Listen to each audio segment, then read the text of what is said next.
अस्सलाम वालेकुम दोस्तों, मैं हूं सज्जाद। आप देख रहे हैं पाक कार सेल। तो आज हम बात करेंगे निसान सनी कार के बारे में, जो कि 1987 का ये मॉडल है। किस तरह ये गाड़ी आप परचेज़ कर पाएंगे वो इस वीडियो में मैं आपको बताऊंगा, और इसकी सारी डिमांड भी आपके साथ शेयर करूंगा। तो वीडियो को लास्ट तक देखिएगा। मेरे चैनल को सब्सक्राइब करें, वीडियो को लाइक शेयर ज़रूर करें।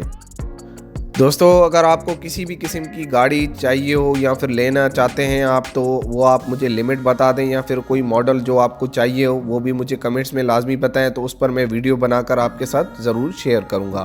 तो चलते हैं वीडियो की तरफ। तो फर्स्ट ऑफ ऑल हम बात करेंगे मॉडल के हवाले से। तो निसान सनी 1987 का ये मॉडल है। कलर की बात करें तो गोल्ड कलर में ये गाड़ी मौजूद है। माइलेज के हवाले से बात करें तो 1,24,000 किलोमीटर्स ने कंप्लीट किए हैं। फ्यूल की बात करें तो ये पेट्रोल पर है। अभी हम बात करेंगे इंजन के हवाले से। तो नेट एंड क्लीन इंजन है, जो कि अभी मालिक ने जो है इसका चेंज करवाया है। अभी तक जो है वो इंजन बुक पर भी अपडेट नहीं हुआ। मालिक का कहना है कि मैं वो इंजन आपको अपडेट करवा कर दूंगा। टायर के हवाले से बात करें तो न्यू कंडीशन में टायर हैं, प्लस में स्पोर्ट अलार्म व्हील भी लगे हुए हैं, जो कि आप स्क्रीन पर भी देख रहे हैं। कंडीशन के हवाले से बात करें तो कंडीशन भी आपके सामने है।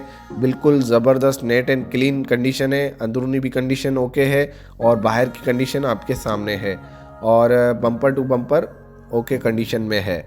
ट्रांसमिशन की बात करें तो मैनुअल ट्रांसमिशन है। एसी की बात करें तो गुड कंडीशन में एसी है। रजिस्ट्रेशन के हवाले से अगर बात की जाए तो कराची नंबर पर ये गाड़ी रजिस्टर्ड है। टैक्स के हवाले से बात करें तो टैक्स इसका पेड है, CPCL क्लियर है। कंप्लीट डॉक्यूमेंट्स मालिक के पास मौजूद हैं, जो कि इसके सेकंड ओनर हैं। अगर ये गाड़ी आप परचेज़ करना चाहते हैं तो 3,90,000 इसकी डिमांड है। कराची की लोकेशन है गाड़ी की। और अगर आप ऑनर से कांटेक्ट करना चाहते हैं तो वीडियो के डिस्क्रिप्शन में ऑनर कांटेक्ट लिंक दे दिया है, आप उस पर क्लिक करके मज़ीद इन्फॉर्मेशन उनसे ले सकते हैं। तो दोस्तों, ये थी आज की गाड़ी जो कि मैंने आपके साथ शेयर की। इंशाल्लाह मिलेंगे नेक्स्ट वीडियो में। तब तक दुआओं में याद रखें। अल्लाह हाफिज़।